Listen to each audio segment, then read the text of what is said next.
नमस्कार, मैं हूं प्रेम शंकर सिंह और आप देख रहे हैं मन कही। आने वाले दिनों में कांग्रेस के भीतर बगावत देखने को मिल सकता है। ये मैं यूं ही नहीं कह रहा, इसके पीछे कुछ वजहें हैं, वो मैं बताने जा रहा हूं। कन्हैया कुमार को अचानक बहुत सारे मौके दिए जाने लगे हैं। राहुल गांधी सबसे ज़्यादा अगर किसी पर भरोसा कर रहे हैं तो वो हैं कन्हैया कुमार। अब देखिए ना, जो व्यक्ति 2 बार चुनाव हार चुका हो, कई बार उसको मौके दिए गए लेकिन वो प्रूफ नहीं कर पाया, उसके बावजूद 2 बड़े आंदोलन कन्हैया कुमार से करवाए जा रहे हैं राहुल गांधी के द्वारा। सबसे पहले बात करते हैं बिहार का चेहरा किसको बनाया गया? कन्हैया कुमार को। अब एसआईआर को लेकर जो देशव्यापी आंदोलन करने जा रही है कांग्रेस, उसका अगुवाई कौन कर रहा है? कन्हैया कुमार। अब ये जो कुछ हो रहा है, तो जो पुराने कांग्रेसी हैं, जो बचे खुचे हैं, कईयों ने तो पाला बदल लिया, पार्टी बदल ली, राहुल गांधी को छोड़ दिया। जो कुछ बचे हुए हैं उनको ये लगने लगा है कि ये कन्हैया कुमार कल का आया हुआ पार्टी में इस तरीके से अपनी दखलंदाजी बढ़ाता जा रहा है और राहुल गांधी पुराने कांग्रेसियों को छोड़कर कन्हैया कुमार को बढ़ाने का काम कर रहे हैं। तो हम जो इतने दिनों से पार्टी में काम कर रहे हैं एज कार्यकर्ता, तो हम क्या बेवकूफ़ हैं? क्या हमें इनाम नहीं मिलना चाहिए? ये बात बस खुलकर सामने अभी नहीं आई है, भीतर ये चर्चा कांग्रेस के भीतर होने लगी। मैं बस 3 कांग्रेसियों का नाम ले रहा हूं अभी, जो कि कैमरा के सामने दिखाई पड़ते हैं, उनके चेहरे भी नोन हैं। और वैसे कन्हैया कुमार की भी जो पहचान बनी, वो ऐसा नहीं है कि बहुत ज़मीनी कार्यकर्ता थे कांग्रेस के, बहुत दिनों से काम कर रहे हैं पार्टी के लिए। नहीं, वक्ता अच्छे हैं, बोलते बहुत अच्छा है, मोदी के खिलाफ बोलते थे, तो राहुल गांधी ने उनको गोदी में बिठा लिया। मैं जिनकी चर्चा कर रहा हूं, जो 2-3 कांग्रेसी हैं, उसमें से एक नाम है जयराम रमेश। वो अक्सर दिखाई पड़ते हैं कांग्रेस के जो भी नीतिगत फैसले होते हैं उसको लेकर सफाई देते हुए या उसकी व्याख्या करते हुए। दूसरा नाम एक है पवन खेड़ा। ये भी नोन फेस हैं, आजकल टीवी चैनलों में खूब बैठ रहे हैं और कांग्रेस को पूरा सेफ गार्ड जिसको कहते हैं वो देने का काम कर रहे हैं। और तीसरा जो नाम है वो है सुप्रिया श्रीनेत का। वो भी जिस तरीके से कांग्रेस को डिफेंड करती हैं, वो भी काबिले तारीफ है कांग्रेस के लिहाज से। गाली खाने का काम हो, सामने वाले का जो आरोप होता है उसको झेलने का काम हो, राहुल गांधी की जितनी भी उल्टी सीधी जो हरकतें हैं उस पर डिफेंड करने का काम हो, तो सुप्रिया श्रीनेत बखूबी करती हैं, नो डाउट। अब उसमें कितना वो सही कहती हैं, कितना गलत कहती हैं, कितना झूठ सच कहती हैं, वो एक अलग किस्सा है, लेकिन वो महिला टीवी डिबेट में बैठकर डिफेंड करती है अपने नेता राहुल गांधी को। तो इन 2-3 चेहरों का मैंने नाम बताया, वो सीन में कहीं नहीं आते सिवाय टीवी चैनलों में बैठकर डिफेंड करते हैं, लेकिन ज़मीन पर उतारने का काम जो है वो कन्हैया कुमार को मिल रहा है। राहुल गांधी पूरे ब्लाइंड तरीके से आंख बंद करके कन्हैया कुमार को जितने भी बड़े असाइनमेंट हैं पार्टी के, वो दिए जा रहे हैं। एक तो सवर्ण है कन्हैया कुमार, जो पार्टी संविधान को खतरे में बताते रही, जो पार्टी आरक्षण के समर्थन में लड़ाई लड़ती रही, जो पार्टी अब कम से कम वो जाति की राजनीति करने लगी, वो पार्टी जो कि पता है कि बिहार में जातिगत समीकरण एक बहुत बड़ा मुद्दा है। हालांकि राजेश कुमार को उन्होंने पार्टी का अध्यक्ष बनाया है, जो अति पिछड़े वर्ग से आते हैं, लेकिन फिर भी जो एक चेहरा है पार्टी का, वो चेहरा इन्होंने कन्हैया कुमार को बनाया हुआ है। अब ये 14 तारीख से जो कुछ हो रहा है पूरे देश में, SIR का विरोध जो कांग्रेस कर रही है, वोट चोरी के नाम पर जो आंदोलन चला रही है कांग्रेस, उसकी अगुवाई करना इन्होंने जो शुरू किया है वो बेगूसराय से शुरू किया। एक मैं अलग से वीडियो बनाऊंगा जिस तरीके से सीधे PM मोदी पर ये हमला कर रहे हैं और फिर वोट चोर करके ये संबोधित कर रहे हैं। ये आने वाले समय के लिए एक घातक सिद्ध होने वाला है कांग्रेस के लिए। इस पर अलग से बात होगी, लेकिन ये मुझे खटका है, ये मेरे नोटिस में आई बात, तो मैंने आपसे जिक्र कर दिया।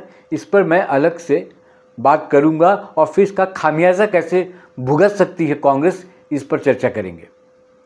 आज जो मैं ये वीडियो बना रहा हूँ उसके पीछे वजह ये है कि अचानक कन्हैया कुमार का जो कद है पार्टी में, उसके बढ़ने की वजह से जो पुराने कांग्रेसी हैं, जो पुराने कार्यकर्ता हैं कांग्रेस के, उनमें क्या असंतोष फैल रहा है और ये असंतोष आने वाले समय में बगावत के सुर दिखाएंगे पार्टी के भीतर।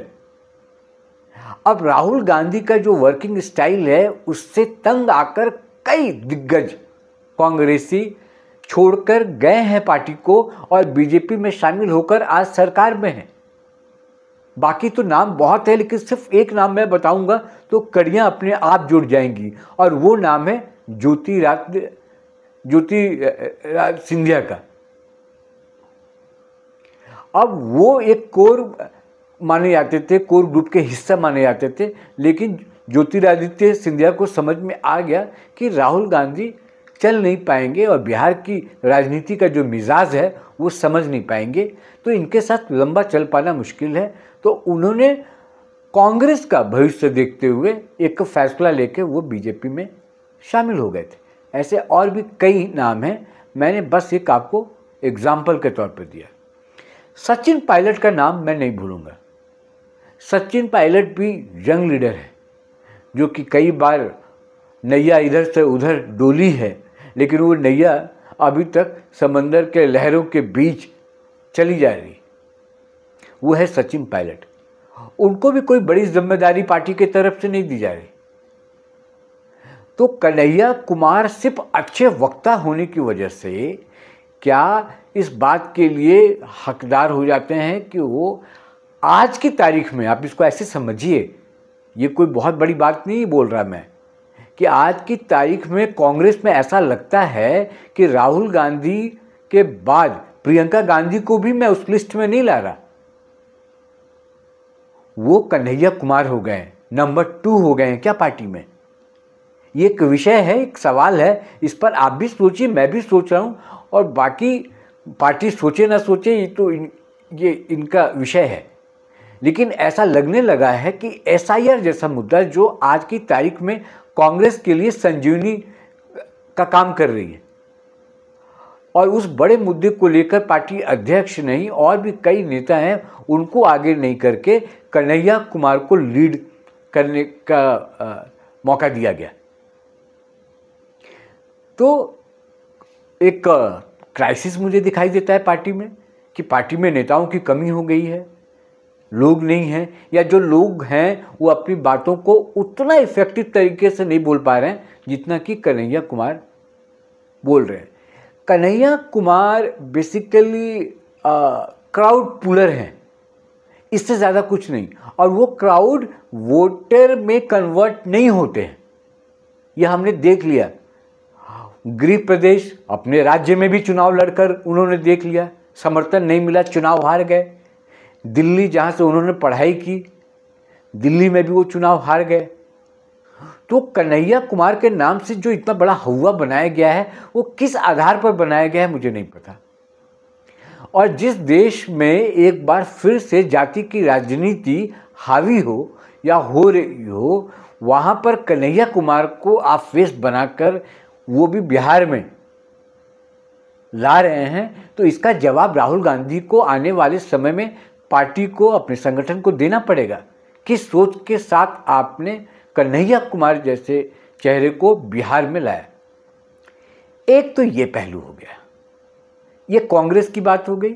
संगठन की बात हो गई, पार्टी के भीतर की बात हो गई कि कन्हैया कुमार के आने से पुराने जो कांग्रेसी हैं या अभी जो एक्टिव कांग्रेसी हैं जो पार्टी का पक्ष रखती हैं, उनके समर्थन में बात कहती हैं और लड़ाई लड़ती हैं बीजेपी से, टीवी डिबेट्स में, मंचों पर ये बात अपनी रखते हैं और पुरजोर तरीके से रखते हैं, उनको क्या नज़रअंदाज किया जा रहा है, इन तमाम चीज़ों पर मैंने आपसे चर्चा की।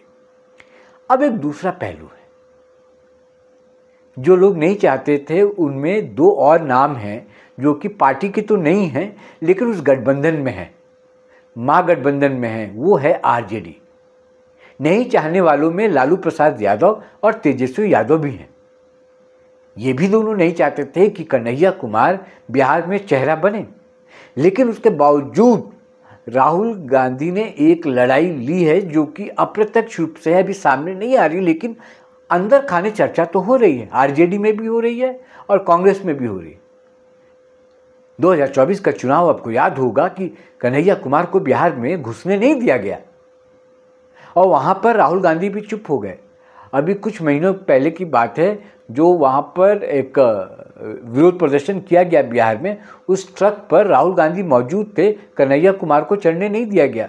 हालांकि पप्पू यादव को भी चढ़ने नहीं दिया गया था, वो भी एक मामला बना था। यानी कि जो लालू परिवार है, तेजस्वी यादव जो हैं, आरजेडी जो है, वो कन्हैया कुमार को बिहार में नहीं देखना चाहती और उसके बावजूद राहुल गांधी कई बार अपने पैर पीछे खींचे हैं इस मामले को लेकर, लेकिन फिर दोबारा उन्होंने कन्हैया कुमार को प्रोजेक्ट किया है, क्योंकि जानकार कहते हैं, मेरी भी समझ है, हालांकि पॉलिटिकल एनालिस्ट भी कहते हैं कि अगर कांग्रेस को पुराना कांग्रेस बनना है तो वो पुराने जो वोट बैंक उनके थे, चाहे वो सवर्ण में हो या मुस्लिम वोटर हों या कहीं भी हो, उसको वापस लाना होगा। वो वापस कैसे आएगा, इसके लिए कांग्रेस काम कर रही है।